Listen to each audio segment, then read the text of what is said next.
U lamentu nad Beogradom prolaze vekovi. Upravo ovde, blizu Kalemegdana, na vrlo malom prostoru, kao prestonička stolica, stoje i odolevaju vremenu zdanja Srpske patrijaršije, Saborne crkve i Muzeja Srpske pravoslavne crkve. U muzeju se čuvaju dragoceni crkveni predmeti nastali u različitim epohama tokom burne i bogate srpske prošlosti. Na međi između velikih imperija stradao je narod, ali i srpsko kulturno nasleđe. Iako je srpski narod tokom svoje istorije nekoliko puta bio suočen sa prekidom državnog i kulturnog razvoja, Srpska pravoslavna crkva uspela je da održi kontinuitet, čuvajući srpske svetinje i njihovo blago. Svaki predmet i dragocenost koja se ovde nalazi ima posebno poreklo i svoju priču, ali istina o jednoj vladarskoj haljini staroj 6 vekova, sačuvanoj u Muzeju Srpske pravoslavne crkve, posebno intrigira.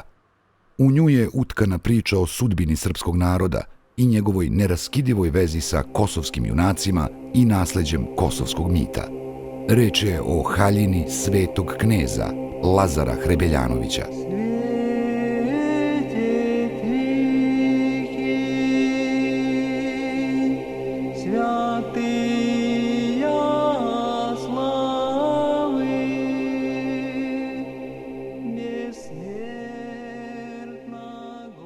Tkanina je izatkana duplim žakar tkanjem, prepletom koji je karakterističan za grad Luka, pri čemu su na ružičastoj osnovi izvedeni konfrontirani tigrovi, a u pozadini se nalaze ždralovi i palmete. Haljina je šivena prema Lazarevoj meri, na srpski način, klinasto, od 8 klinova na prednjem delu i 8 klinova na leđnom delu, pri čemu se haljina kopčala od grla do stopala, od korena šake do lakta i imala je više desetina dugmadi, od kojih je danas sačuvano samo jedno, koje na sebi nosi grb i pečat kneza Lazara, šlem sa volujskim rogovima, izrađeno od konoplje, a preko kružnog dela naneti u olovu ovaj motiv Lazarevog pečata. Tkanina se u srednjevekovnu Srbiju 14. veka doprema iz Italije, preko jadranskih luka Dubrovnika i Kotora, do unutrašnjosti zemlje, gde vešti domaći tkači i krojači šiju odeždu po merama naručioca. U to vreme u Srbiji proizvodili su se sirovi, grublje tkani materijali, ali i svilen konac. U vreme cara Dušana na Kosovu se proizvodi svila i gaje svilene bube. O vrednosti i značaju tkanina u srednjem veku govori podatak da su svilene čaure bile sredstvo plaćanja, pa zadužbina cara Dušana dobija na ime poreza čak 100.000 čaura godišnje. Srpska vlastela u 14. veku odlikuje se raskošnom odeždom, sa detaljima od plemenitih metala, bisera i dragog kamenja. Ali haljina kneza Lazara bila je po mnogo čemu osobena i zbog toga, kao i zbog svoje viševekovne trajnosti, zavređuje posebnu pažnju. Osnovna boja haljine, pretpostavljamo po nekim segmentima koji su ostali sačuvani, osnovna boja je bila purpurna, a tigrovi su bili zlatotkani i u zelenim tonovima su ždralovi i palmete. Haljina je urađena skromnije od nemanjićkog kostima, upravo zato što je to i težnja kneza Lazara kroz svoju vladavinu bila da uz veliko poštovanje dinastije Nemanjića ostane ipak onaj knez Lazar i da ničim ne pomuti ili preuzme moć i sjaj Nemanjića.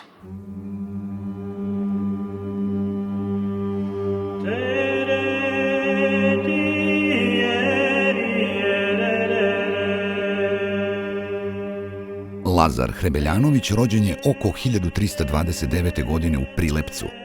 Njegov otac, Pribac, pripadao je srpskoj vlasteli, a na dvoru cara Dušana i njegovog naslednika, cara Uroša, bio je kancelar i peharnik.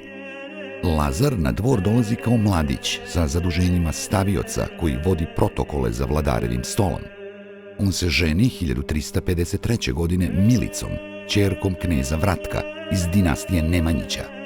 Lazarev nagli uspon počinje tek nakon Maričke bitke 1371. godine, kada do tada dva najjača oblasna gospodara, braća Mrnjavčevići, ginu u borbi protiv Turaka. Spoljna granica njegove zemlje prostirala se do Drine, Save i Dunava, a u unutrašnjosti plodne zemlje tekle su sve tri Morave. U svojoj prestonici Moravske Srbije, Kruševcu, podiže dvor i jako utvrđenje, pridvorsku crkvu Svetog Stefana, danas poznatu Lazaricu.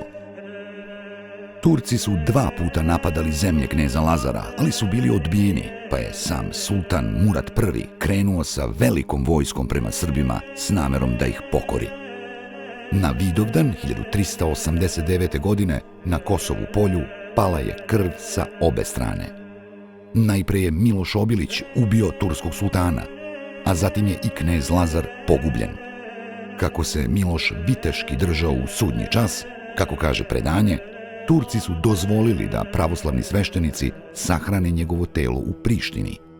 Telo srpskog junaka kneza Lazara tamo je počivalo naredne 2 godine.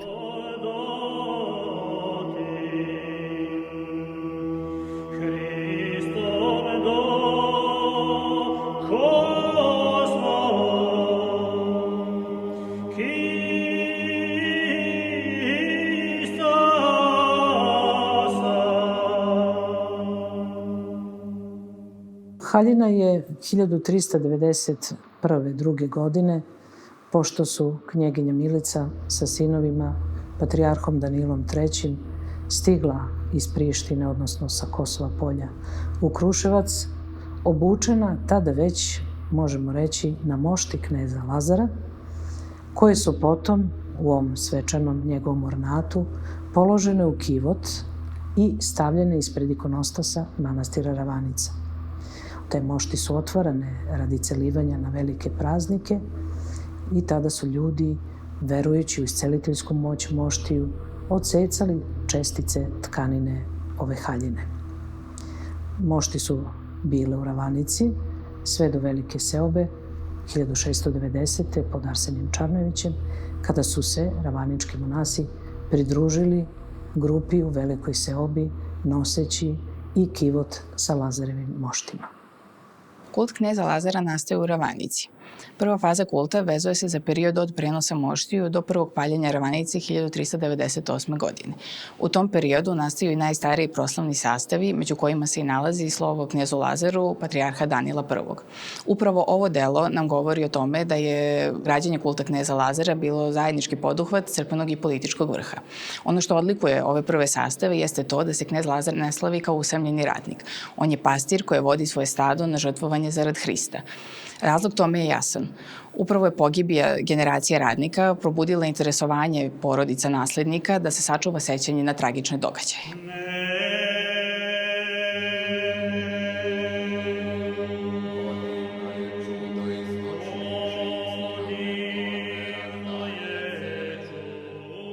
Čini se da je građenje kulta kneza Lazara počelo još za vreme njegovog života.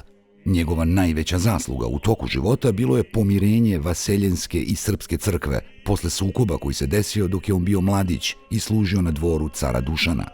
Naime, kada se Dušan proglasio za cara, vaseljenska crkva bacila je anatemu na prvog srpskog cara i sveštenstvo. Na inicijativu kneza Lazara, a po blagoslovu patrijarha Save IV, došlo je 1375. godine do izmirenja srpske patrijaršije sa Carigradskom. Kasnije, u toku svog života, knez Lazar je aktivno pomagao srpsku crkvu, podigao Ravanicu i Lazaricu i pomagao druge srpske manastire, a jedini je vladar van dinastije Nemanjića koji je zidao u Hilandaru. Njegovo kanonizovanje posle smrti i poštovanje kao mučenika koristili su i njegovi naslednici da bi ojačali svoju vlast. Kada je krajem 17. veka počeo veliki Bečki rat između Austrije i Turske, život Srbima na granici dve imperije bio je veoma ugrožen.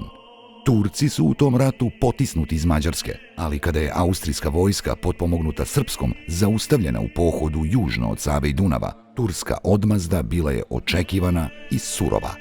Zato je između 60 i 80 hiljada Srba iz Makedonije, sa Kosova i uže Srbije, na čelu sa patrijarhom Arsenijem III Čarnojevićem, napustilo Srbiju i naselilo se na prostoru današnje Vojvodine i južne Mađarske. Među njima bili su i monasi iz Ravanice, koji sa sobom u velikoj seobi Srba 1690. godine nose im mošti kneza Lazara. Monasi su 40 dana putovali do Sent Andreje, a onda sagradili malu crkvu od drveta blizu obale Dunava. Ravaničani su 1697. godine napustili Sent Andreju i uputili se u Srem, gde su obnovili opusteli manastir Vrdnik, koji se od tada sve češće naziva Nova Ravanica.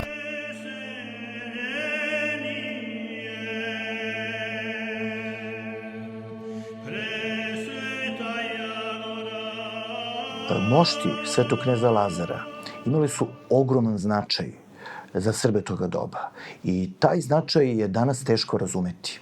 Znači, kad se kaže mošti, tu uključuje i tkanine u koje su te mošti bile obučene.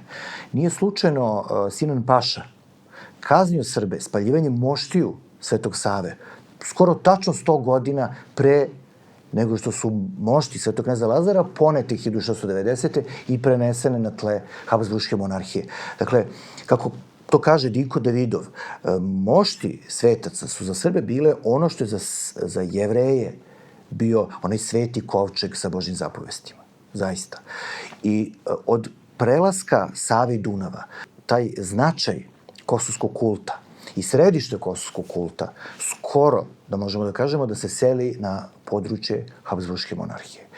Njegovo središte je prvo u Sent Andreji, a posle sa vraćanjem moštiju na teritoriju Srema i sa njihovim smirivanjem, da tako kažem, u Vrdniku, taj kult postaje primarno sremski, ali on ne gubi svoj značaj i značaj tog kulta se širi praktično na sve srpske zemlje. Ne zaboravimo da baš u tom vremenu Velike Seobe je nastao onaj kultni spis Žitije kneza Lazara ili priča o boju kosovskom, koji je sačuvan u 36 prepisa. Smatra se da je nastao na teritoriji Boke Kotorske, Crne Gore, upravo krajem 17. početka 18. veka. I vi tu sad imate celo to usmeno predanje. Očigledno da je ključno to doba kraj 17. početak 18. veka.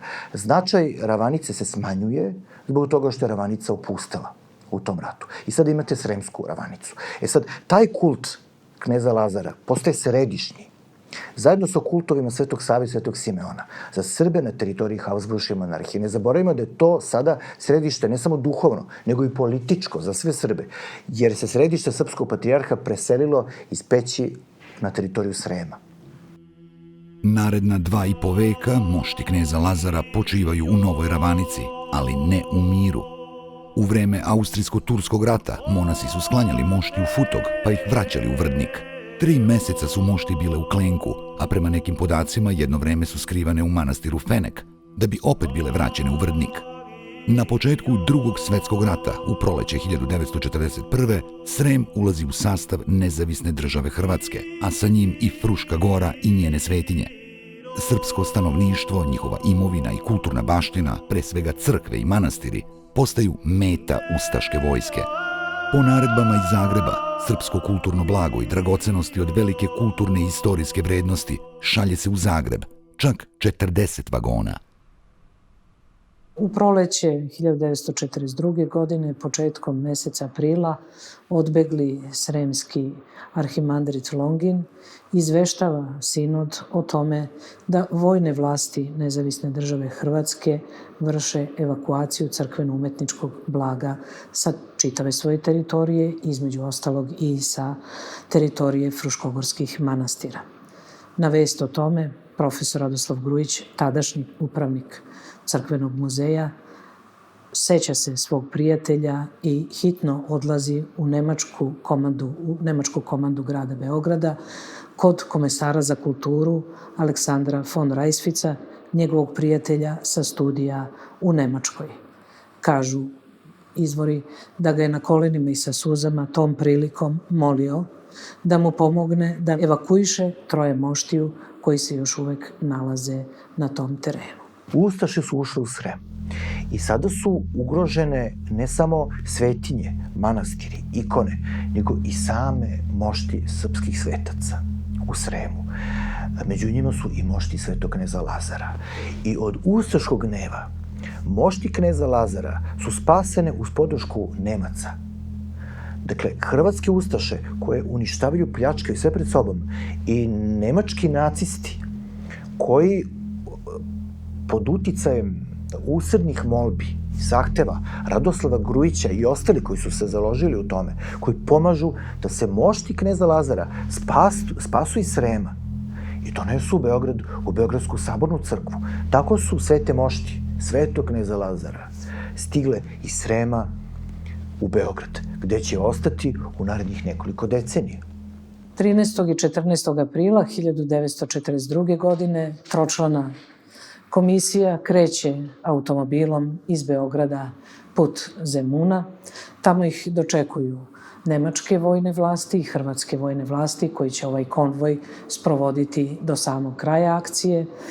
Mošti kneza Lazara, odnosno haljina koja se nalazila na moštima kneza Lazara i sam kivot, već 1941. godine, na samom početku rata, zbog smeštanja za vojne potrebe Vojske Kraljevine Jugoslavije, bivaju iz manastira Vrdnik izmeštena u manastir Bešenovu, u koju je ova komisija stigla drugog dana akcije, kada su, zbog nepristupačnosti puta, preveženi volovskim kolima do manastira Bešenova, gde su mošti kneza Lazara i njegov kivot nađeni u desnoj pevnici sa kivotom koji je bio otključan. Kada je komisija izvršila uvid nad kivotom, konstatovano je da su mošti na mestu, da je i haljina originalna na moštima, ali da ništa više od pokrova zlatovezenih i od svih drugih dragocenosti koje su tokom vekova došle na kivot kneza Lazara, donete na kivot kneza Lazara, više se tu ne nalaze. Profesor dr. Radoslav Grujić bio je istaknuti srpski teolog, dugogodišnji profesor Bogoslovskog fakulteta u Beogradu i u to vreme upravnik Muzeja Srpske pravoslavne crkve.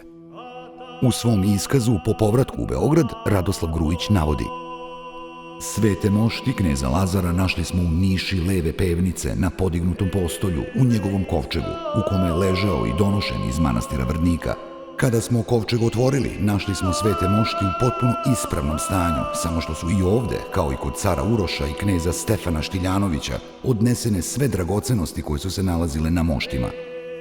Iz manastira Bešenova, kao iz Šišatovca i Jaska, odnešene su u Zagreb sve dragocenosti, ne samo iz riznice, nego i iz oltara i sa Svetog prestola. Profesor Radoslav Grujić, koji je jedan od najzaslužnijih za spasavanje svetiteljskih moštiju, posle rata je od komunističkih vlasti zbog ovog čina optužen za saradnju sa okupatorima. Prvo je kao profesor udaljen sa Beogradskog univerziteta, a potom je i lišen nacionalne časti. Odlukom Narodnog odbora Rejona 1 iz septembra 1945. godine. Najzad je odlukom Višeg suda u Beogradu tek u proleće 2014. godine profesor Radoslav Grujić rehabilitovan. Time mu je vraćena nacionalna čast i zasluga za očuvanje srpskog kulturnog nasleđa. Posle svečanog donošenja i ophoda moštiju oko Saborne crkve u Beogradu, svo troje moštiju su smeštene ispred ikonostasa Saborne crkve posvećene svetim arhangelima. 1946. godine, pošto je sinodska komisija na čelu sa profesorom Radoslavom Grujićem utvrdila da su odejanija koje se nalaze na moštima kneza Lazara, odnosno njegova svečana odora, haljina, iz originalnog Lazarevog vremena, a da je njena oštećenost prilična, da bi se i zaustavilo dalje razgrađivanje ove originalne Lazareve haljine, skinuta je sa moštiju 1946. godine, kada su mošti presvučene u nova odejanija, a u muzej je haljina kneza Lazara stigla radi restauracije, konzervacije, naučne obrade, a potom i radi izlaganja u stalnoj postavci u kojoj se i danas nalazi. I upravo kad se činilo da je priča o sudbini haljine i moštiju svetog kneza Lazara završena, Sveti arhijerijski sabor doneo je 1954. godine odluku da se mošti svetog kneza vrate u Ravanicu, gde su prvobitno pohranjene. Na 600. godišnjicu Kosovske bitke 1989. godine mošti su prenešene čak do Kosova i Gazimestana, gde je časno poginuo. U prisustvu velikog broja ljudi održan je pomen kosovskim junacima i svetom knezu Lazaru, da bi zatim preko Niša, Kruševca i manastira Manasija svetinja stigla do Ravanice. I haljina u koju je knez Lazar prvi put odeven posle pogibije doživela je svoj preporod. Krajem 60. godina prošlog veka ova haljina je rekonstruisana, pa se sada, pored originalne haljine koja se nalazi u Muzeju Srpske pravoslavne crkve u Beogradu, njena verna kopija nalazi u staroj Lazarevoj prestonici Kruševcu. Rekonstrukciju haljine napravila je Nevenka Petrović, akademska slikarka, a rekonstrukciju kroja kostimograf Ana Nestorović. Na osnovu jednog sačuvanog dugmeta, vajarka Radmila Budisavljević izradila je 70 dugmadi, koliko se procenjuje da je bilo na originalnoj haljini iz 14. veka. U toku rekonstrukcije utvrđeno je da je na originalnoj haljini na samo 1 centimetru tkanine bilo 137 žica. Haljina je rekonstruisana ručno, na razboju u tkačkoj radnji porodice Takač u Somboru. Svila je dopremljena iz Velesa u Makedoniji, a zlatni konac iz nemačkog grada Nirnberga. Danas se ona nalazi u Narodnom muzeju u Kruševcu. I onda imate taj kontinuitet u kome ta ideja možda nije isto ono što je bilo u 14. veku. Ona menja oblike i u nečemu ostaje ista, a u nečemu se menja. Šta je ono što ostaje isto? To je opredeljenje za carstvo nebesko. Zemaljsko je za malena carstvo, a nebesko uvek i doveka. To je epska pesma koja pokazuje da se jedan narod u ključnim trenucima svoje istorije opredeljuje za ono što je trajno, na štetu onog što je prolazno, za ono što je nebeska pravda u odnosu na ono što je vladavina sile. Za hrišćansku ideju i za žrtvovanje i stradanje za tu ideju ili za ideju slobode u modernom dobu, nasuprot konvertitstvu i služenja silniku i nasuprot prodaji vere za večeru, kako opet kaže epska pesma. To vam je sama srž Kosovskog zaveta. To je, kako kaže Justin Popović, srpska verzija Novog zaveta. To je ona parabola o semenu koja, ako ostane živo, jedan rod rodi. A ako umre u zemlji, mnogo roda rodi od tog jednog zrna. Tako kaže Justin Popović. To vam je Kosovski zavet. I ova priča, kao i ostali istorijski događaji, gotovo se ciklično ponavljaju kroz vekove, stalno podsjećajući na velika stradanja na Kosovu polju i zakletvu srpskih junaka. Na kraju, od 40 vagona srpskog crkvenog i kulturnog blaga koje su sa sobom odnele ustaše, vraćeno je svega 11. Većina tih predmeta danas su eksponati Muzeja Srpske pravoslavne crkve, koji svedoče o turbulentnoj, ali bogatoj srpskoj prošlosti. Na Kosovu stradalnika još ima, a mit o kosovskim junacima stalna inspiracija, ali i iskušenje za srpsku državu i narod.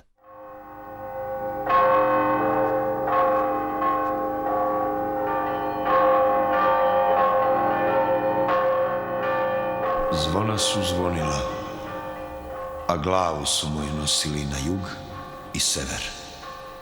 S vrha kopalja na vrhove kubeta. Drugi su je tražili prema zvezdama kao da je ostrvo i nalazili je u kladencima, gde s vodom rodne reči grgolji.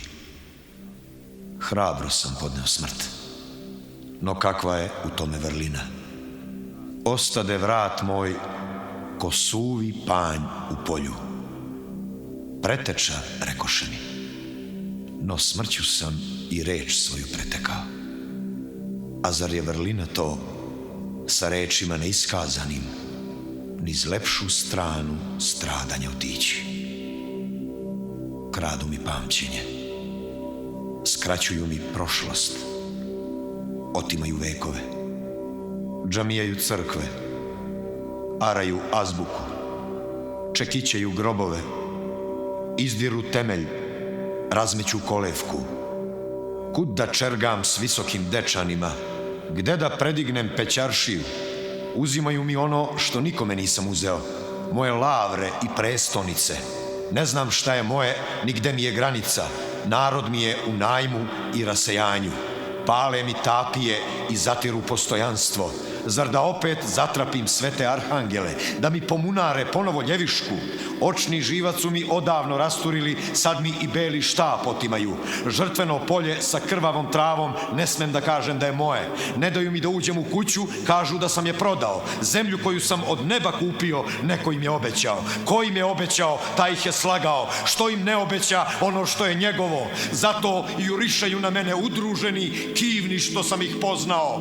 Pomozi, Gospode, da oborena u prah iz praha ustane, da se rasuta sabere, da oslepela progleda, da ubijena, mučena i spaljena, da zaklana, zgažena, obešena i raspeta, u znane i neznane grobove sahranjena, i iz svih grobova i muka vaskrsla, cela Srbija stane pod jedan venac.